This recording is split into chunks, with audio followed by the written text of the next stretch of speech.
Xá lợi Đức Phật Thích Ca Mâu Ni là bảo vật quốc gia của Ấn Độ, đang được tôn trí tại Bảo tàng Quốc gia New Delhi. Theo quy định ngoại giao của Ấn Độ, việc xá lợi Phật xuất ngoại tương đương với chuyến công du của nguyên thủ quốc gia.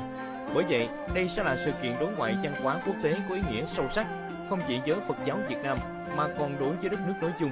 Sự kiện trọng tâm của Đại lễ Vesak Liên Hiệp Quốc năm 2025 này sẽ giúp Phật tử Việt Nam đón nhận phước lành từ Đức Phật.